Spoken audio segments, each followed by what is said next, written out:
Another chance for rain in northern New Zealand while the South Island sees more frosts.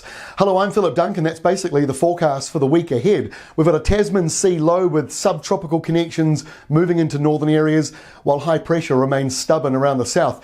On the animated wind map today, we've put in air pressure, and you can see that with the low pressure in darker colours and high pressure in the white. Now, we talked about this huge high last week that stretches from Aussie to Rarotonga. This is it. So it starts here. This is Alice Springs and out towards Perth. So this huge high starts in the central part of Australia, comes down to the south, links up with more high pressure in the New Zealand area, around the South Island, the Auckland Islands, Chatham Islands, and then it moves further out and up and north towards Rarotonga. So this is a gigantic area of high pressure, and the lows that are around it, not very deep, but the next one coming in is a little bit better than the one we've just had, at least for the chance of getting some rain.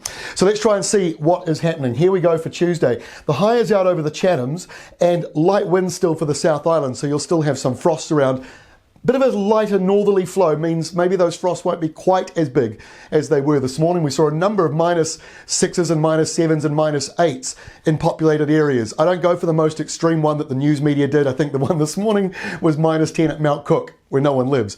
So let's focus on where more people are living, and that's sort of around Otago and Southland and the plains around Canterbury. And temperatures are down, but there's a bit of a northerly flow kicking in and a couple of showers up here in the north.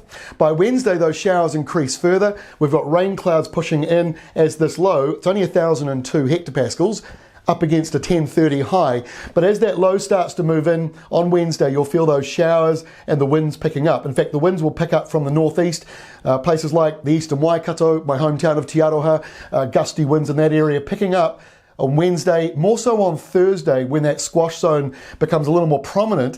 The high is still moving through, but won't be frosty so much in the South Island by Thursday. You've got a nor'easter blowing through there. Many places actually have an east to northeast wind on Thursday, with rain moving down. Now we need that rain in the north, but as you can see, dry spells returning back to Northland. The area with the rain is this subtropical portion right through there. That's the part that we're focused on. But with high pressure further to the south, it limits that rain band, and there's a fine line between where that rain is around the Coromandel region and getting down towards Waikato where it seems to stop. So that's the fine line where that rain will head south and then eventually peter out.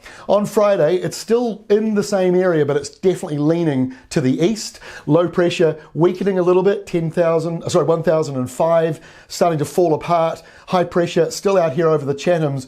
There might be some frosts in the south. They won't be as bad as they've been. And then finally we get into the weekend and there's a bit of a southerly change. And that southerly change is going to enhance next week.